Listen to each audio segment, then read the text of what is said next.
Hello, good morning. Welcome to our student development practice. My name's Joanna. I will be guiding you for the next half an hour. We'll just take a moment to collect ourselves, get organized. If you're wanting to participate today, there is the option to grab a whole bunch of props for the practice. Sometimes, depending on what type of learner you are, it can be best to actually be in the shapes and do all of these modifications and variations for yourself so that the learning is more integrated. So if that's you, then you'll need 2 blocks, your mat, of course, and maybe access to a wall or a chair. Also, a blanket is a great option to have to hand. So those are the things we'll be using for sure today. So if you are new to these 30-minute offerings, it's basically an opportunity for us to connect and to share things that we think will be useful to you on your learning journey. So I did teach one of these simple and effective modification and variation sessions previously. So there is a part 1. But of course, we can only get through a real handful of shapes in each session, so I thought I would do a second part and touch on a few other shapes, particularly balancing shapes in this session. So we will move quite quickly so that I can get through a good handful with you. So again, feel free to join in, feel free to take notes, whatever is the best learning style for you. And I will meet you on your mat.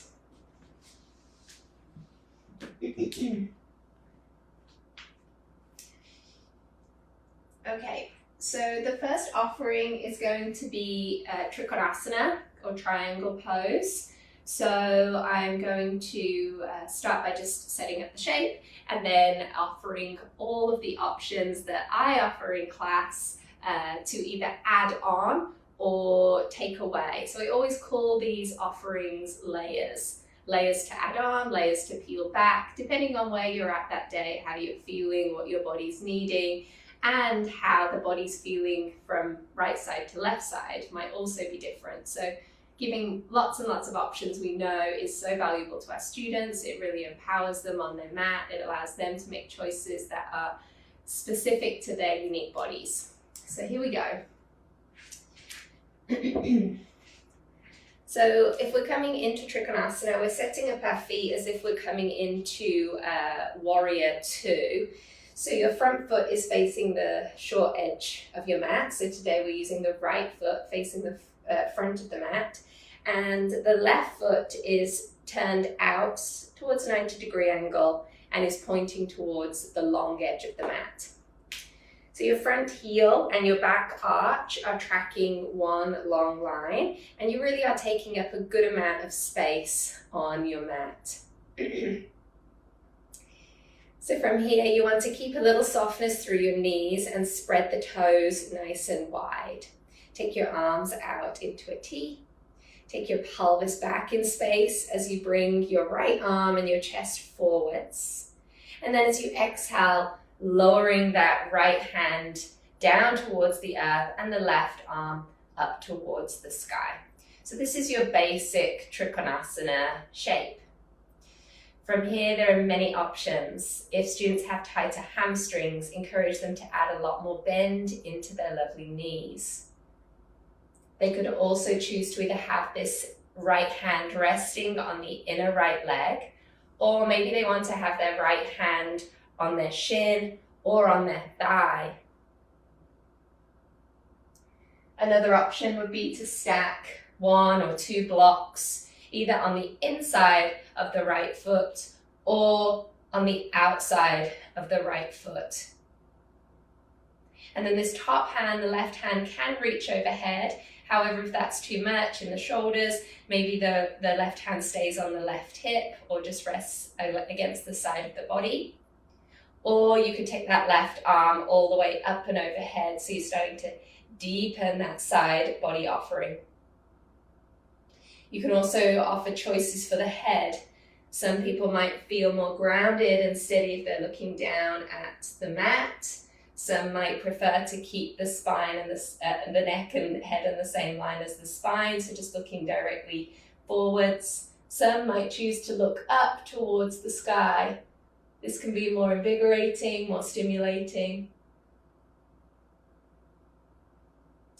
And then further to this, say you've got some students in your practice that are looking for a bit more challenge, you could offer them to root down through the feet. Think about lifting up through the underside of their body, so through the right side of their body, and extending the right arm out in front of them. So the two arms kind of make more of an L shape, or the arms could become more parallel. So this is really getting into the oblique muscles in the side body, and it's definitely work.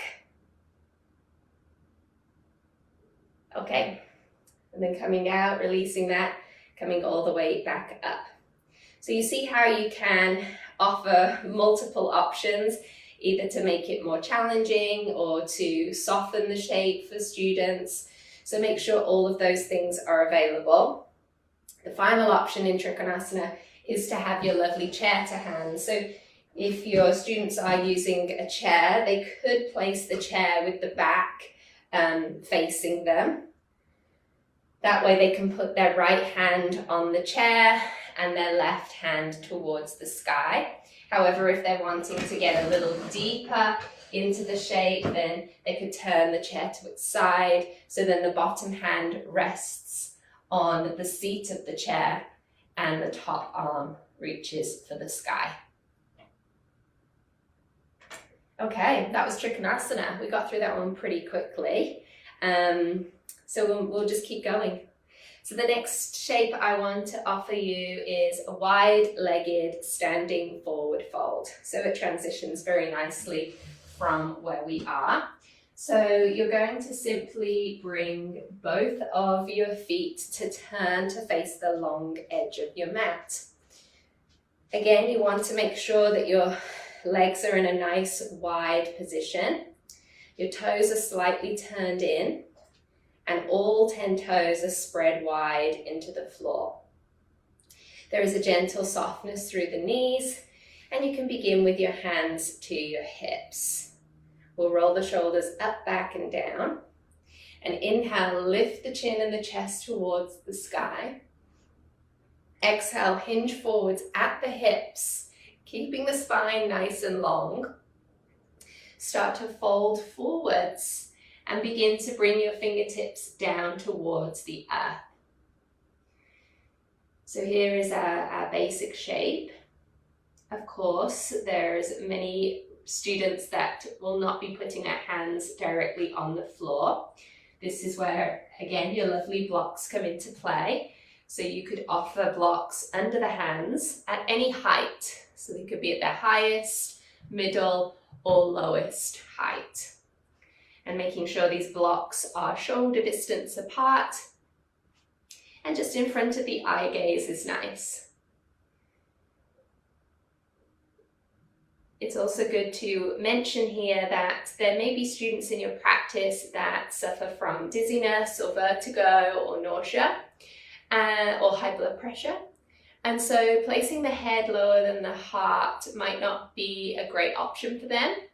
So having the hands to the blocks at the highest height will allow them to keep the chest lifted and to keep the head in line with the heart. And they can simply look down at the wood floor and still enjoy a really lovely stretch into the backs of the legs. If blocks aren't available or aren't a good option for that student, you could bring the chair in and place hands either onto the seat of the chair. Maybe they would come down onto their forearms. Or if that's too deep, again, you could have the back of the chair facing the student, and they could put their hands on the back of the chair or their forearms.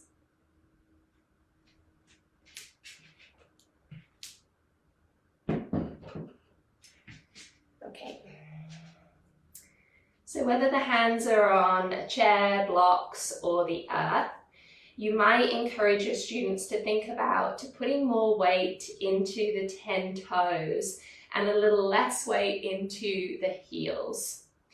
This will help to bring the pelvis directly over the top of the legs and stop us from leaning back with the pelvis. This can also help if your students are lowering their head towards the earth. It can help with encouraging the crown of the head closer towards the floor. This eventually helps us set up tripod headstand from this position. So deepening this offering would involve lots of arm variations. So you could bring your hands in line with your feet and encourage the crown of the head towards the floor. You could walk the hands underneath the legs and point the fingers in the opposite direction to the toes, stretching through the arms. If students want to test their balance, you could try wrapping hands around the outsides of the lower legs or ankles, or even peace fingers around the big toe mounds, elbows wide, pressing big toes into those two fingers and letting the crown of the head hang heavy. And then finally, coming into the shoulders, you could interlace the hands on the lower back, roll the shoulders up, back and down, and extend the long arms up towards the sky. Maybe giving the head a little shake or a little nod.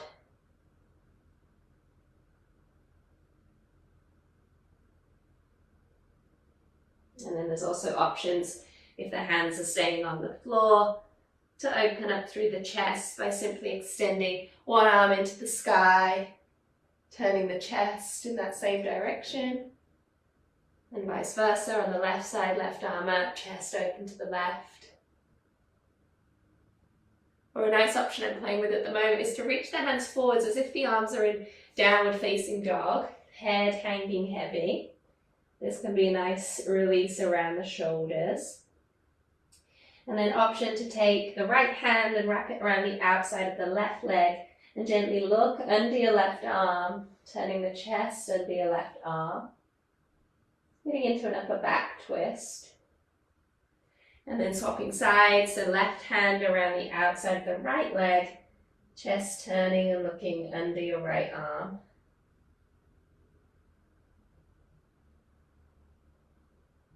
Lovely. And then coming all the way back up, bending through the knees, rolling up through the spine, giving time at the top if you've been down there for a while, maybe offering to cup the hands and then look into the hands is a nice way to steady the body after those sorts of inversions. Okay, moving on. Our next shape is going to be a balance, or our next couple of shapes actually are balances. So the first one is L shape into half moon. So for this offering, you want to be facing the front of your mat. And I always offer 2 blocks at the front of the mat. Again, at any height that works for the student. High, middle, or low. I'm going to choose high today. I also say that if students don't need the blocks, they can always remove them and just rest their fingertips on the floor here. So beginning in a standing forward fold at the front edge of your mat with your hands to your blocks or fingertips to the floor. Again, another option here is to use your lovely chair, just like we did earlier. So hands can be on the back of the chair or forearms on the back of the chair. Or you can turn the chair so that you're using the seat part to place your hands to or your forearms to, if you prefer. We're coming into standing L shape first. And by all means, this might be enough for you today, and that's great. You're rooting down through your right foot, spreading all your right toes into the floor. And then you're lightly stepping back on the ball of your left foot. There is a softness through your right knee. Your hips are facing down, There's a softness through your elbows and your chest is lifted. You're looking at the floor in front of your hands or blocks. Engage your core and start to lift the left leg up using the strength from the back of the left leg, so the glutes and the hamstring. And pausing when that left heel is in line with your left hip. This is your standing L shape. Keep thinking about lift through the chest. Keep thinking about squeezing through your inner thighs. And this might be where you stay, or adding on to this, you can start to move into Ardha Chandrasana, half moon pose, by gently turning your left toes, left knee and pelvis to the left. You'll notice your belly button turning more to the left. And play with taking lightness into your left hand. So with the fingertips on your chair, your block or the floor, or maybe left hand onto your left hip. See if you can lift your chest a little more, extending through the crown of your head, pushing away with the sole of that left foot. Further to this, maybe the left arm reaches up to the sky. You might even turn your chest more to the left. You might even start to look up the wall to the left. Or you might stay looking down at the floor. Further to this, you could add a bind. So bending into that left knee, placing your left hand around the top of the left foot, lifting the left thigh, the left knee a little higher, pressing left foot into left hand, squeezing the shoulder blades towards one another, opening up through the chest a little more. And then very gently and slowly, starting to bring your hands back in front of you and lower your feet. Take a halfway lift. And exhale, fold. Lovely. Bend your knees and roll up through your spine, nice and slowly. Roll your wrists, roll your shoulders, and stand into Tadasana. Take a big breath in, and a big breath out. Nice. Okay, so you see how these shapes can build and build and build. So I always tell students to get off the bus at their stop. Next one is eagle pose. So again, we have our lovely trusty wall nearby. Please always tell students that they can use the wall as a support for their hand. So for this side, it will be the right hand that can be used against the wall. We're going to offer 1 or 2 blocks at the outer edge of the left foot, and you'll see very quickly why that is a useful option. Some people will need 1 block, some people will need 2 blocks. You'll see how it goes with your class. And then of course our trusty chair can come back into play, and this can be used as a balancing aid as well. I would encourage for this shape to use the back of the chair, because we're not going to be dropping so low, and so having the back of the chair in line with the hips will be useful to place your hands to. So chair or the wall are handy little stabilizing tools. So here we go, setting up the pose, eagle. There's a softness through your knees. Hands can be on the hips or hands can be in Anjali Mudra at the center of the chest. We'll peel the right heel up and off the mat, and we'll start to lift the right knee towards the chest. Some students will stay here playing with this, putting their hand on and off the wall or placing their hands onto the chair. Some students will cross the right thigh over the left thigh and squeeze those inner legs together. And now you can see why this block is useful. So some students will rest the ball of the right foot onto the block, and that will give them their stability in order to stay in this shape. So squeezing through the inner legs, Maybe some students will hook that right foot behind the left leg, being mindful of knee, ankle, hip injuries or sensitivities. And then further to this, you could add in the arms. So again, some students will bring their arms into a T and just use one hand resting on the wall. Some students will have their hands onto their chair. Some students will wrap the left arm around the right arm, wrap their forearms around one another, elbows high, chin to chest.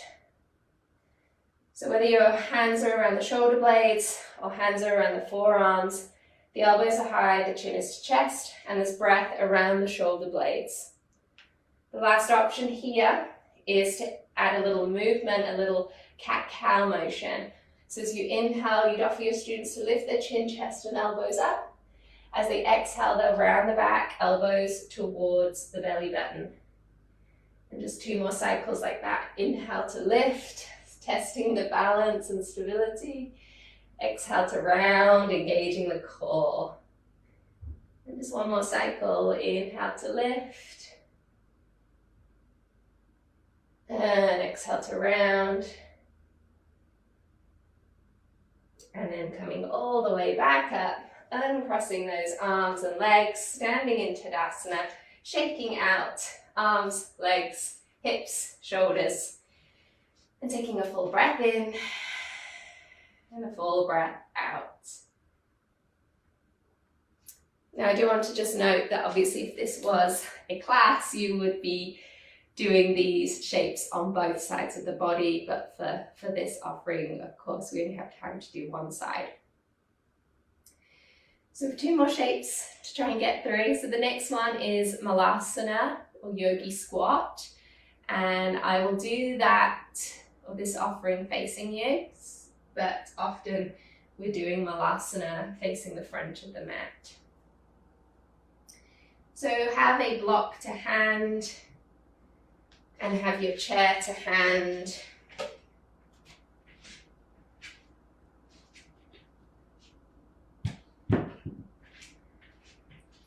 So your feet are turned slightly out, heels slightly in.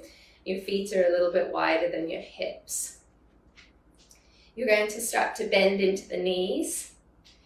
Hands might stay on your thighs, forearms might come onto your thighs, or you might start to sink your pelvis a little closer towards the floor, just hovering the pelvis away from the floor, maybe bringing your hands to Anjali Mudra, elbows and upper arms pressing into the inner legs, spine and chest tall. So this is the offering of Malasana. Of course, if some students are not bringing their pelvis this low, there are many places to get off the bus beforehand. So here's one. Bend softly into the knees, forearms to thighs, chest lifting a little bit, or hands on the thighs, elbows a little soft. Or again, your lovely chair in front of you, little bend through the knees, forearms or hands to the back of the chair, or forearms or hands on the seat of the chair. If this shape really isn't for some of your students, they can also sit in the chair with their legs wide, toes turned out, heels turned in, forearms to thighs, and then maybe they could engage in some of the other offerings I'm going to give as we go deeper into the pose. If students are a little closer towards the floor, but they're not quite comfortable where they are, the block is a great option to sit on. So you make a little stool for the pelvis, then perhaps the chest and spine can be a little taller. Hands can be at the heart or forearms on the thighs. Now you might find students can bring their pelvis a little closer towards the floor, but their heels come up, and so they don't feel that stable. So the option for them is to put blocks under the heels, That way, the foot is completely resting against something. This is really good for people with tight calves or tight Achilles.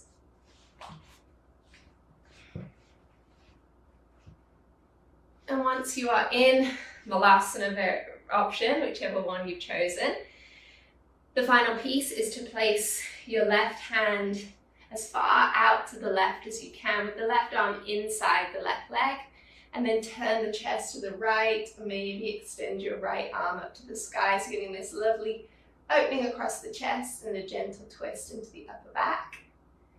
And then you could do the same to the other side. Right arm extending, left arm up to the sky, opening through the chest. Lovely. And there you have Malasana with all its options. Our last shape is going to be bridge pose.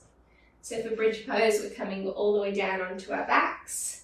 We're going to have our block and our blanket nearby.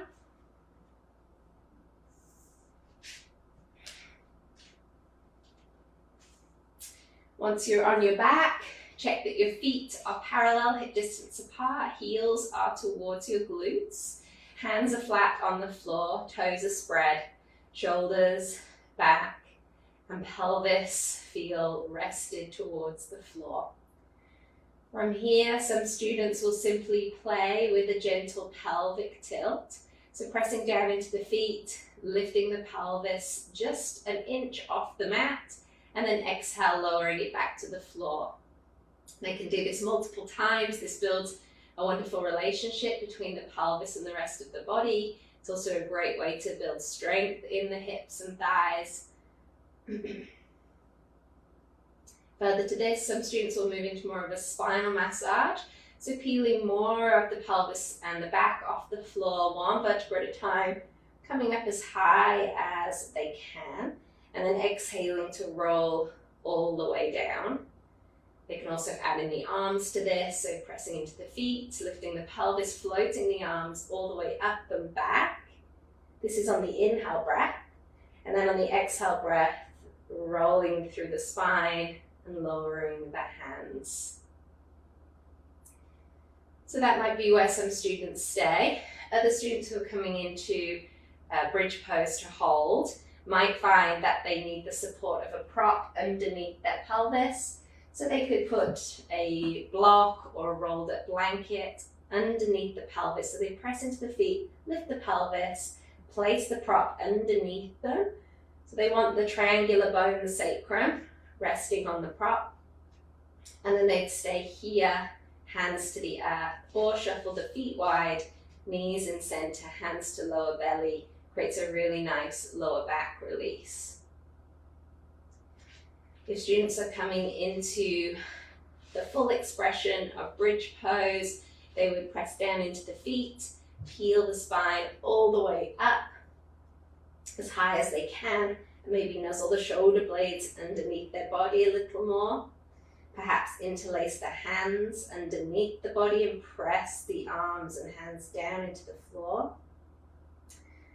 Further to this, they can test balance and strength by rooting down through that left foot, bringing the right knee into the chest and the right foot into the sky.